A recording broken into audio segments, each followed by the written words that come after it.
வணக்கம். இன்று தைப்பொங்கல் திருநாள். நவகிரகங்களை நாங்கள் உங்களுடைய நலனுக்காகவும் நிம்மதிக்காகவும் பிரார்த்தித்துக் கொள்ளுகிறோம்.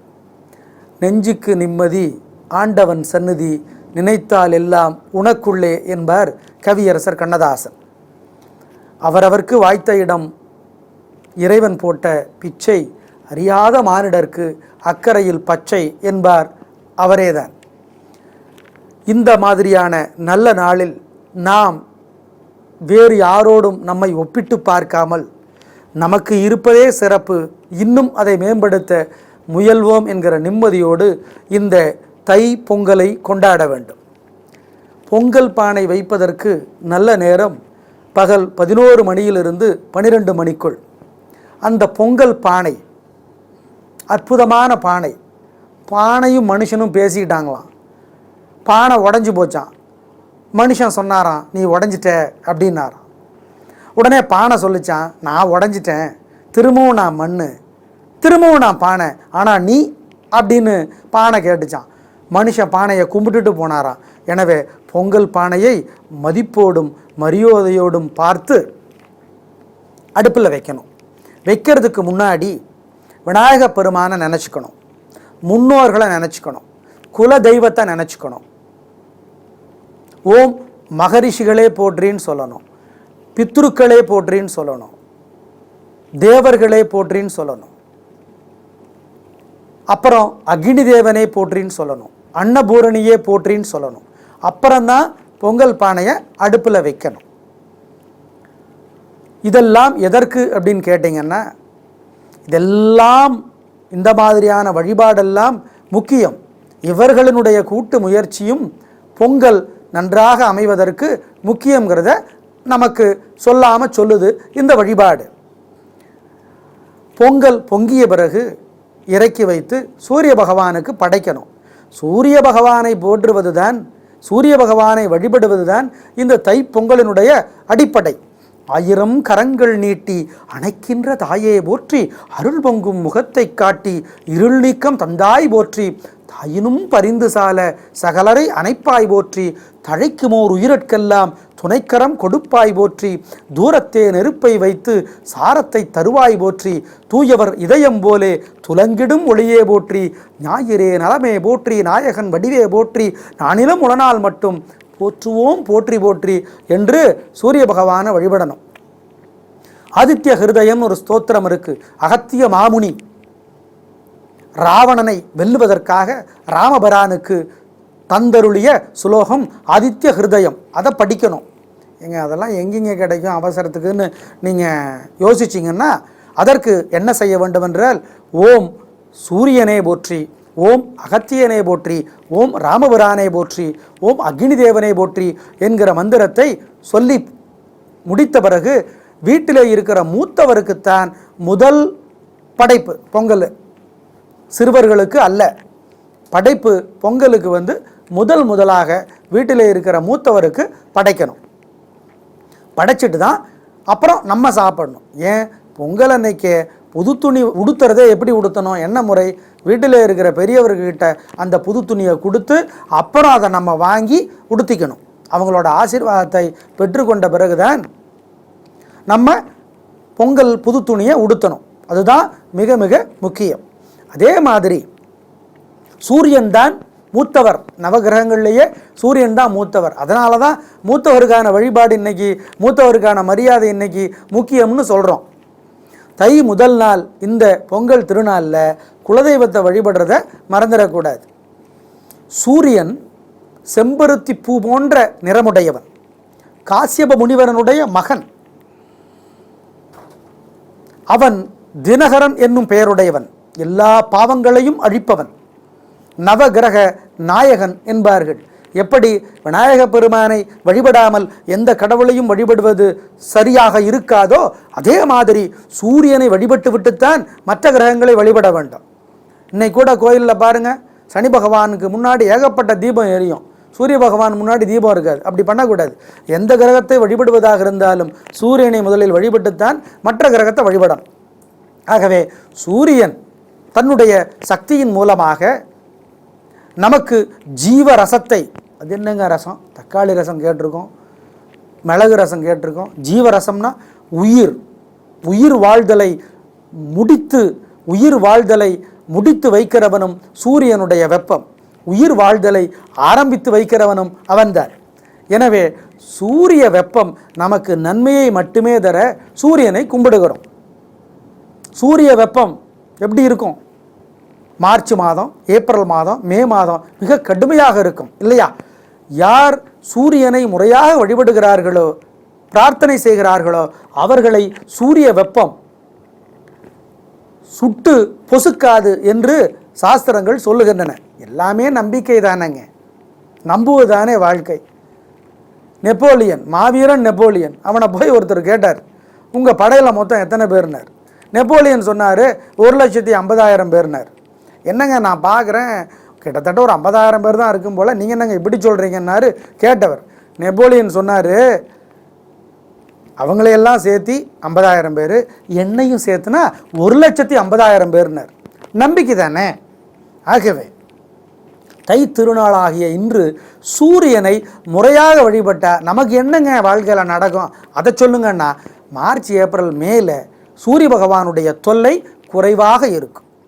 காயத்ரி மந்திரத்தை சொல்லுவதன் மூலமாக சூரிய பகவானுடைய கருணை கிடைக்கும்.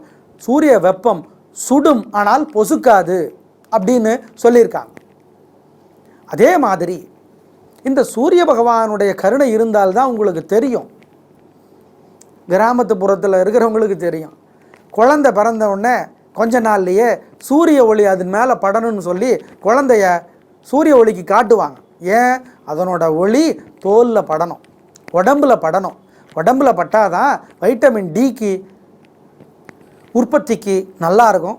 வைட்டமின் டி உற்பத்தி ஆனாதான் நமக்கு வாழ்க்கையில் வைட்டமின் டி குறைபாடு இல்லாமல் இருக்கும்.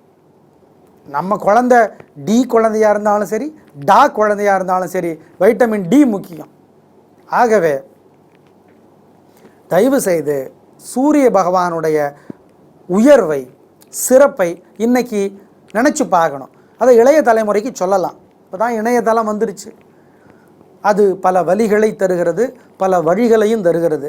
எனவே இணையதளத்தை வழியாக பயன்படுத்தி கொண்டு சூரிய பகவானை பற்றி, சூரியனை பற்றி பல நல்ல அறிவியல் தகவல்களை, ஆன்மீக தகவல்களை இளைய தலைமுறையோடு பகிர்ந்து கொள்ளலாம்.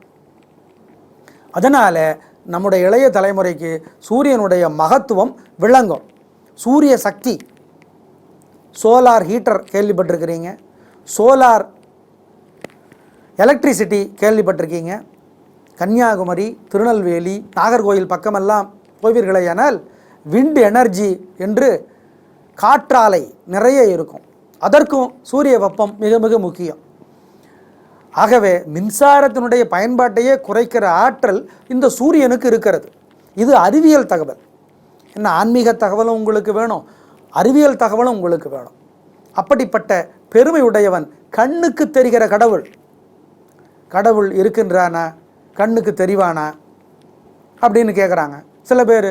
கல் என்றால் அது கல்தான், சிலை என்றால் அது சிலைதான், தெய்வம் என்றால் அது தெய்வம்னு பதில் சொல்கிறாங்க. சில பேர் அதை உணரணுங்கிறாங்க. பாலகுமாரன் போன்றவர்கள் உணர்ந்திருக்கிறேன் என்று சொல்லுகிறார்கள்.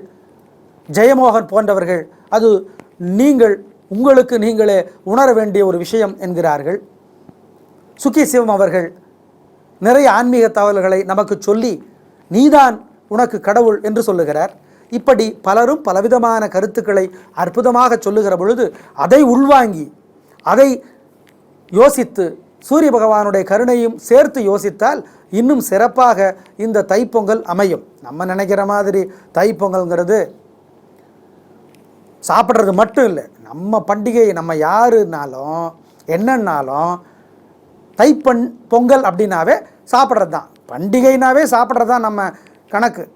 அதை சாப்பாட்டோடு தான் சம்மந்தப்படுத்துவோம். இந்த சின்ன சின்ன பசங்க பொண்ணுங்க இருக்காங்கல்ல, பள்ளிக்கூடத்துக்கு போகிறவங்க, அவங்களுக்கு ஏதாவது ஒரு வேலை கொடுங்க, உடனே அவங்க எதில் வந்து முடிப்பாங்க தெரியுமா? அப்போ நான் இன்றைக்கி ஸ்கூலுக்கு போக மாட்டேன் அப்படிமா. நீங்கள் ஏதாவது ஒரு வேலை கொடுத்தீங்கன்னாலும் அதில் தான் வந்து முடிப்பாங்க. அந்த மாதிரி நம்ம என்ன பண்டிகை, என்ன கொண்டாட்டம்னாலும் சாப்பாடு தான். அது இருக்கலாம், ஒன்றும் தப்பில்லை. ஆடை உடுப்போம் அதன் பின்னே பார்ச்சோறு மூட நெய் பெய்து முழங்கை வடிவார கூடியிருந்து குளிர்ந்தேலோ ரெம்பாவாய் அப்படிங்கிறாங்க ஆண்டாள். இந்த மார்கழி மாதம் முழுக்க திருப்பாவை பாடியிருப்பீங்க. இன்றைக்கி தை 1, இன்றைக்கும் கோயிலுக்கு போய் திருப்பாவை பாடிடணும். அப்போ தான் ஆண்டாள் ரெசிபி சொன்னாங்க பொங்கலுக்கு. அவங்க தான் ஃபஸ்ட்டு பொங்கலுக்கு ரெசிபி சொன்னவங்க. ஆடை உடுப்போம் அதன் முன்னே பார்ச்சோறு மூட நெய் பெய்து முழங்கை வழிவார. பொங்கல் சாப்பிடும்போது முழங்கை வரைக்கும் நெய் வழியணுமா, அப்படி சாப்பிடணும். இன்றைக்கி மட்டும் கொஞ்சம் கொழுப்பு, கொலஸ்ட்ராலு இதெல்லாம் மறந்துடலாம். ஏன், நெய் நல்ல கொலஸ்ட்ராலைத்தான் தரும் என்று மருத்துவர்கள் பலர் சொல்லுகிறார்கள். நெய் ஒரு மருந்தும் கூட. எனவே முழங்கை வரைக்கும் நெய் வழியணும். அப்படியே வளன்னு அப்படி ஒரு பொங்கலை இன்றைக்கி சாப்பிட்ணும். ஆமாம், நம்ம பல இடத்துல பொங்கல் சாப்பிட்றோம். பொங்கல் அப்படிங்கிறது எப்படி நம்ம சாப்பிட்றோம் அப்படின்னா, பொங்கல்ங்கிறது ஞாபகத்துக்கு எப்படி வருதுன்னா, அதில் கட்டாயம் ஒரு கல்லாவது இருக்கும், அதனால் அது பொங்கல். அப்புறம் நெய் அப்படிங்கிறது, நெய் அப்படின்னா நை அப்படிம்பாங்க ஹிந்தியில். நை அப்படின்னா இல்லைன்னு அர்த்தம். நெய் அந்த மாதிரி பொங்கல் சாப்பிடாம இன்றைக்கி நம்ம எல்லோரும் நெய் வழிகிற பொங்கல், திராட்சையும் முந்திரியும் நெய்யும் பாலும் அற்புதமான சோறும் அது பொங்கி குழைந்து வருகிற பொழுது நம்ம மனசு குழையணும். மனசு குழைஞ்சா அவன் தான் தெய்வம். மனசு குழைந்து அழுக்குகள் போய் கெட்டிப்பட்டிருக்கிற அந்த அரிசி போடுகிற பொழுது எவ்வளோ கெட்டியாக இருக்குது அரிசி. அப்புறம் அக்னி பகவான் அதை சூடாக்கி அதை அப்படியே சோறாக்குறார். சோறு இன்னும் குழைந்தால் பொங்கல் இல்லைங்களா? எனவே அறிவு என்கிற நெருப்பு மனசு என்கிற அந்த கெட்டிப்பட்டு கிடக்கிற அரிசியை சோறாக்கி குழைய வைத்தால் அதுதான் மணப்பொங்கல் அப்படிங்கிறத நம்ம இன்றைக்கி மறந்துடக்கூடாது. எல்லா பண்டிகையும், எல்லா பொங்கலும், எல்லா சிறப்புகளும் நம்முடைய மனதை செழுமைப்படுத்துவதற்குத்தான் என்பதை நாம் மறந்துவிடக்கூடாது. அதனால தான் பலவிதமான கருத்துக்கள் சூரியனை பற்றி சொல்லுகிற பொழுது சுடுகிறது, பொசுக்குகிறது. இருட்டைத்தானே சூரியன் பொசுக்குகிறான். வெளிச்சத்தை அவன் என்ன செய்வான்? ஒன்றும் செய்ய மாட்டான் இல்லைங்களா? அப்போது இருட்டை பொசுக்குகிறவன் சூரியன், இருட்டை சாப்பிடுகிறவன் சூரியன். பாரதி சொல்லுவார், சூரியனே நீ இருளை என்ன செய்தாய், கொன்றாயா, விழுங்கி விட்டாயா, துரத்தினாயா அப்படின்னு அவருடைய வசன கவிதையில் சொல்லுவார். வால்ட் விட்மன் ஒரு கவிதையில் சொல்லுவார், I meditate on the dew drop of the grass, I find out the secret of the ocean என்பார். எனவே அதாவது இந்த சூரிய வழிபாடு என்கிற ஒரு கருத்தை வைத்துக்கொண்டு நாம் யோசித்து பார்ப்போமேயானால் நம்முடைய மனது எப்படி மேம்படும், நம்முடைய சமூகம் எப்படி மேம்படும் என்பது குறித்தெல்லாம் யோசிப்பது. பனித்துளியினுடைய பார்வையை, பனித்துளி நம்மீது பார்ப்பதை, நாம் பனித்துளியை பார்ப்பதையெல்லாம் யோசித்து பார்த்தால் கடலின் ரகசியம் விளங்கும் என்கிறார் அவர். அப்படி ஒரு சிறு விஷயத்திலிருந்து பெரு விஷயம் நமக்கு கிடைப்பதற்கு இந்த தைப்பொங்கல் நமக்கு உதவட்டும். ஏழை எளியவர்களுக்கு நாம் கருணை காட்டுவோம். எப்படி சூரியன் சாக்கடையின் மீதும் தன்னுடைய ஒளியை பாய்ச்சுகிறான், பூக்களின் மீதும் ஒளி பாய்ச்சுகிறான், கோயிலின் மீதும் ஒளி பாய்ச்சுகிறான், புனித இடங்களின் மீதும் ஒளி பாய்ச்சுகிறான், நதி மீதும் கடல் மீதும் நகர் மீதும் எல்லாவற்றிலும் பாய்ச்சுகிறான் தன்னுடைய ஒளியை. ஆனால் அதிலே பேதம் பார்க்கிறானா? இல்லை. அதே மாதிரி இன்றைக்காவது ஏழை எளியவன் தாழ்ந்தவன் என்றெல்லாம் பார்க்காமல் எல்லோருடனும் சேர்ந்து பேசி சிரித்து சாப்பிட்டு தின்று இன்புற்றிருந்து வாழ்வோம். தீமையெல்லாம் அழிந்து போம், திரும்பி வாரா. நன்றி, வணக்கம்.